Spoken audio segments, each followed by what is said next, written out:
Hey, hope you're doing well. Andy here from Drive Steady, and today I'm reviewing this, an Audi S3, the souped up Audi Sport version of the A3 sedan. So in this review, I'll be sharing my thoughts on this latest generation of the S3's interior, styling, design, and cues, engine details, and of course, we'll take it for a quick drive. So let's get started with this review of the Audi S3.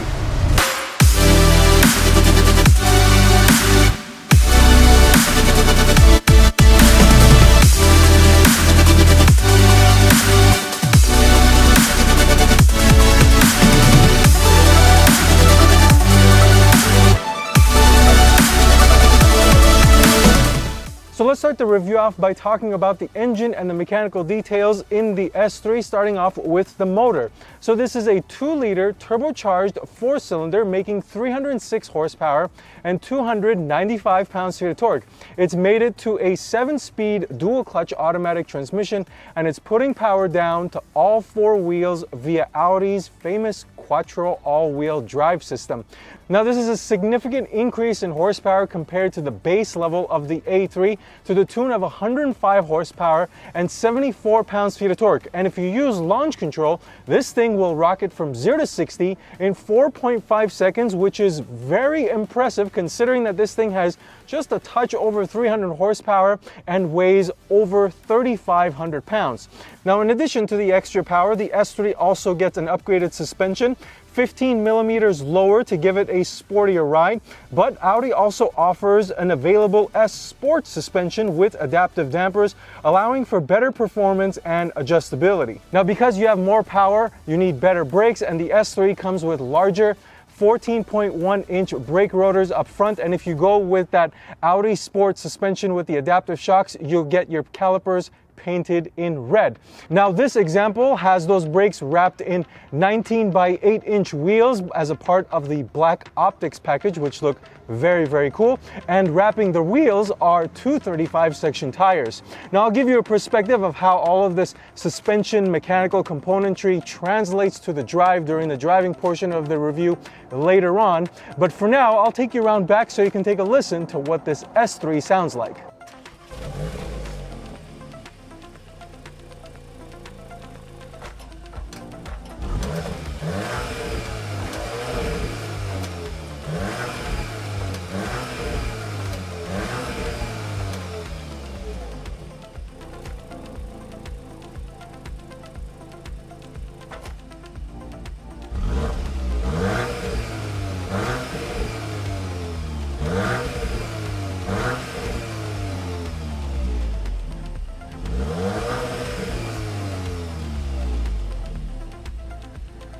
So there you got a glimpse of the S3's exhaust. More of that to come during the driving portion of the review.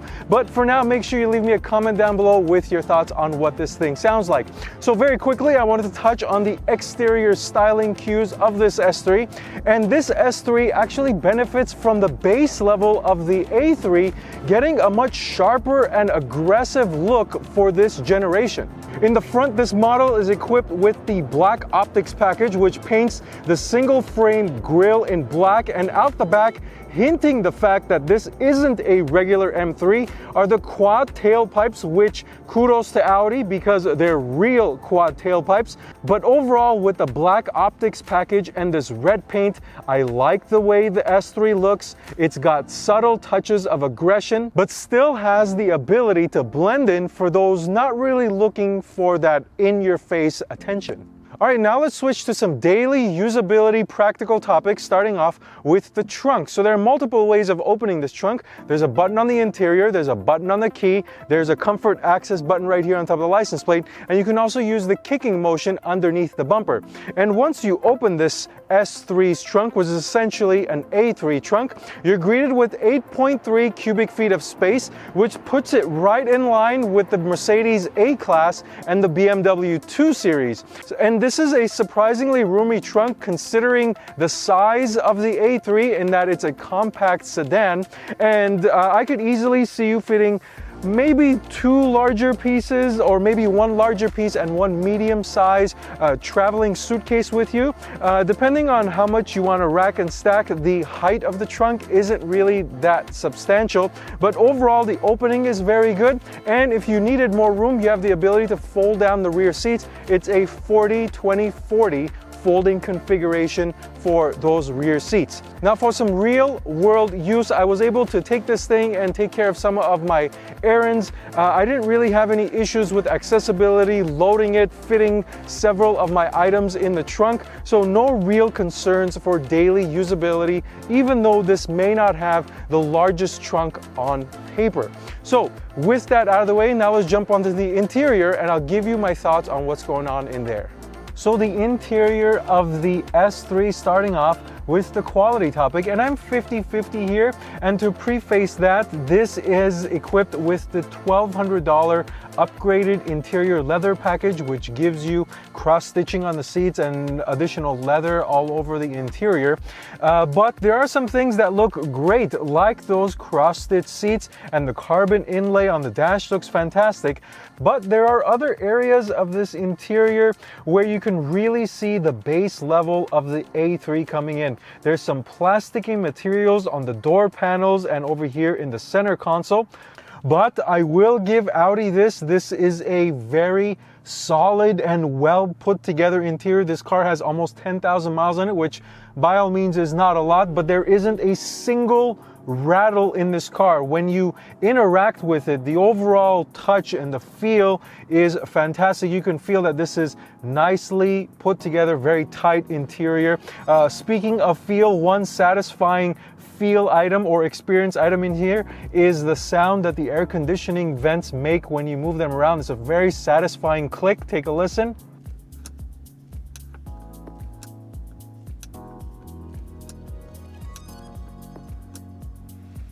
So I really like the way that sounds. As far as the design goes, I like it. It's much better than what's in the A4 and in the S5.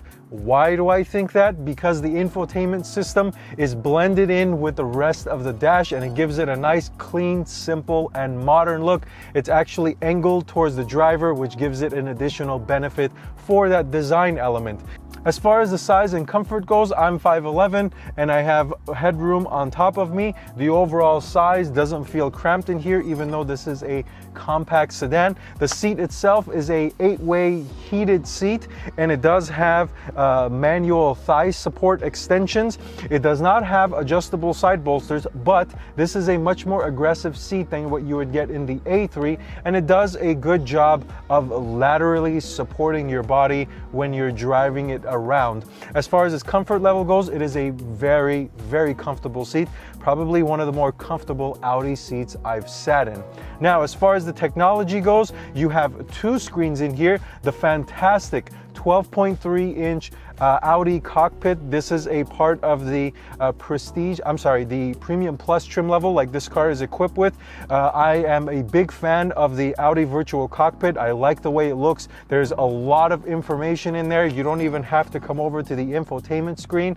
Everything that you need is right there in front of you, and you can control it all from the steering wheel. There are multiple viewing graphics, or layouts is probably the better word. The only thing I think Audi needs to improve here, and it was the same when I drove the A4, is the fact that to switch those layouts, you have to go into the infotainment screen. I wish it was just a single button here on the steering wheel or somewhere here on the dash where I wouldn't have to fiddle with the infotainment system.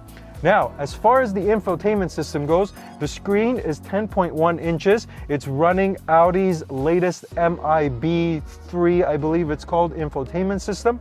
And I personally like Audi's infotainment system. It's not my favorite of the 3 German brands, Audi, Mercedes, and BMW. Mercedes is MBUX and BMW's iDrive, but functionally I like the way it works, and the reason I like it is because it's very simple. It doesn't have a large learning curve or very deep menus and complicated, complex stuff that I personally don't really enjoy in a infotainment system. I just want it to serve its function as a infotainment screen, to give me information, to allow me to plug in a navigation, location, take me places, things like that. So again, really nice short learning curve. I like the infotainment system. If you didn't want to fiddle with it at all, it does have the ability to run wireless Apple CarPlay and Android Auto, so that is an additional bonus, and it's fantastic. Of course, that's to be expected. It's pretty standard now in most infotainment systems. Now, as far as some of the other standard amenities, I always look at charging capability. So you have 4 different charging ports. You have 2 USB Type-C, a wireless charger, and a 12-volt outlet in case you have a car charger that you want to plug in. There is a standard panoramic roof, which is quite surprising considering the price point of this car, so standard roof there. And finally, you get a 3-zone climate control system as standard, which was again pretty surprising. So your front passengers here can split the front as far as temperature goes, and even the back passengers can control their temperature. Now let's move to the back seats and talk about what's going on over there.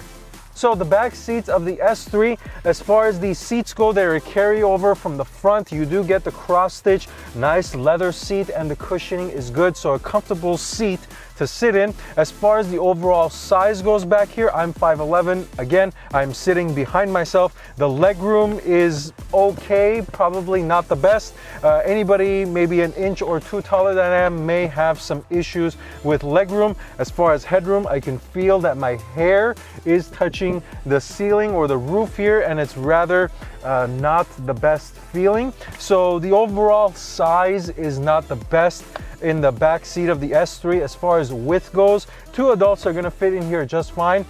Do not try and fit a 3rd adult for a long road trip or whatnot. Very short, intermediate routes. It's not really suited for 3 adults size individuals. 3 children will fit in here just fine. As far as some of the other amenities, there is this center armrest here, which is nicely cushioned. You do have 2 cup holders, but the storage space back here is actually quite limited. You're gonna have to make do with these nets on the back of the seat. Other amenities, 2 charging ports, which is fantastic, 2 USB Type-Cs that is, and that additional 3rd climate control zone, which is controlled using this knob. Now, that's pretty much it on the interior. With all of that out of the way, now let's go to the driving portion of the review and see what this thing feels like behind the wheel.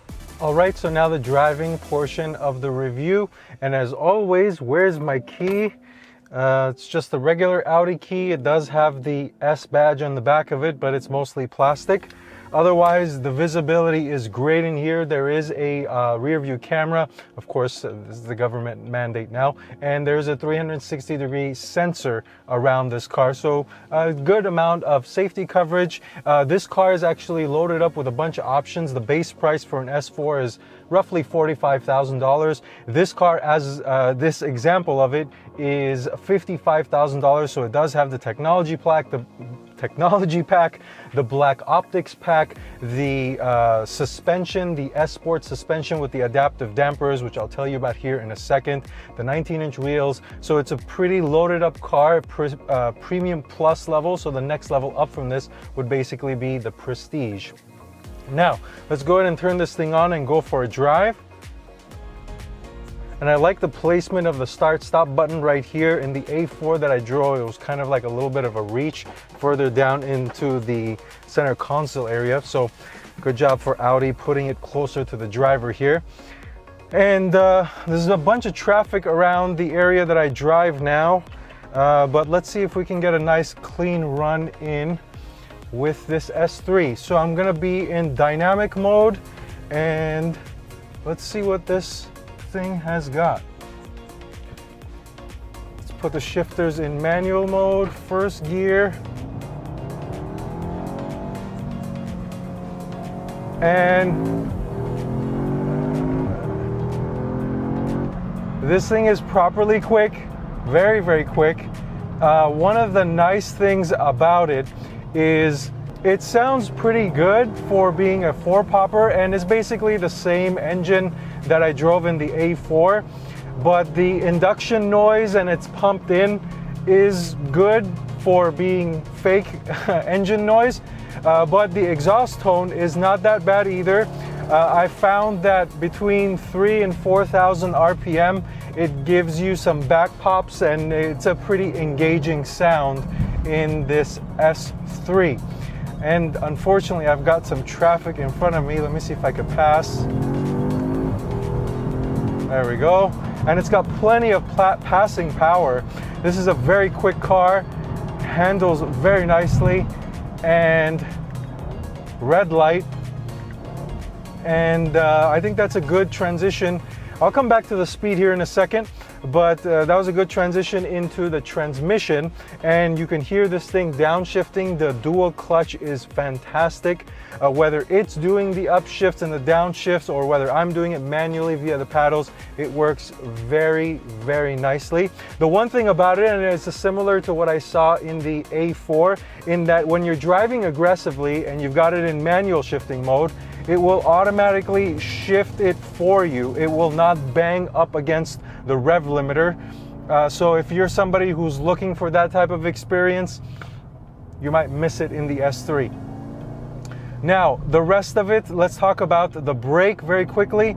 So these brakes are good feeling brakes, and they have good braking power as well. I'm glad Audi has updated them, and there's a decent amount of feel. I wish that it had a little bit more sensitivity. Like, I'm giving it some brake now, I gotta give it a little bit more pump, I guess, or a little bit more action in order for it to stop. I like a nice sensitive brake pedal. I feel like that gives it a lot of sportiness, but overall the good thing about it is that it is more than adequate for the amount of speed that you have in the S3. Now let's move to the suspension. And the suspension is magic. The adaptive dampers are fantastic. I highly, highly recommend them. I remember when I drove the A4 with the standard sports suspension. I'm going to get a little bit of a straight stretch of road here, so I'm going to take a pause from the suspension for a moment.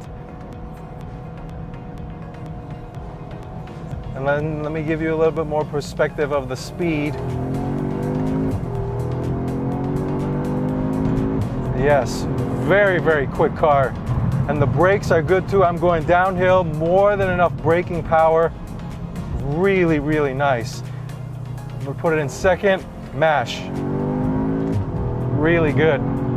Pushes you back into your seat fairly well.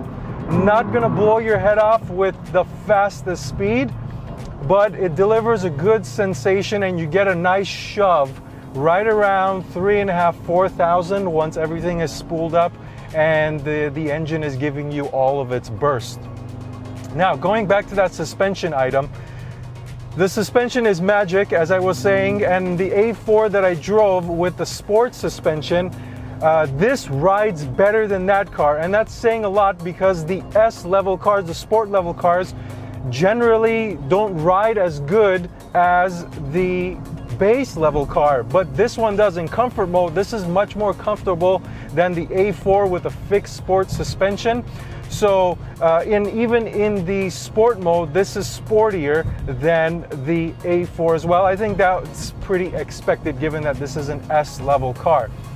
But the adaptive shocks are fantastic. They expand the bandwidth of the car so much, and specifically if you're planning on daily driving this, again, I highly, highly recommend getting the adaptive dampers, and they're only $1,100. Skip the technology pack or something, some other package, the fine leather, the cross stitch or something, and get the adaptive dampers because they will be much more useful on a daily basis. Now, the steering actually requires a lot of effort. There's a decent amount of weight. The good thing about it is that it is very direct. There's very little deadness in the steering wheel. It's accurate. Wherever I point, it goes. The weight topic in comfort mode is where I like it the best because there's a decent amount of weight already. And then when you put it in dynamic mode like I am in now, it gets kind of heavy unless you're in this type of environment and you really like a bunch of feedback from your steering. So if you're somebody who likes a nice weighted steering wheel, then this is going to be right up your alley. I'm going to allow for the car in front of me to get a little bit of room, and I want to go from a dig here. No launch control, just mash. Takes a second.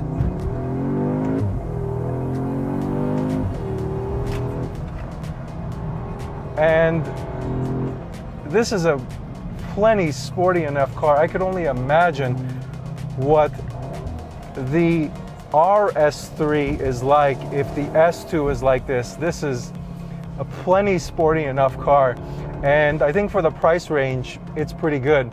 Now, switching on over into daily driving, we experienced some rain here in the SoCal area, so I got a chance to drive it in the rain, I got a chance to drive it in the sun, I drove it in the city, I drove it in the mountains up here, so I got a pretty nice range of driving conditions, and I gotta say that this thing performs really well. I found very little, if any, fault in this thing. The overall usability, the ergonomics, taking it to the grocery store, running errands, it just does it all really nicely. And I think Audi has built a really nice, fun package here in the S3 in this compact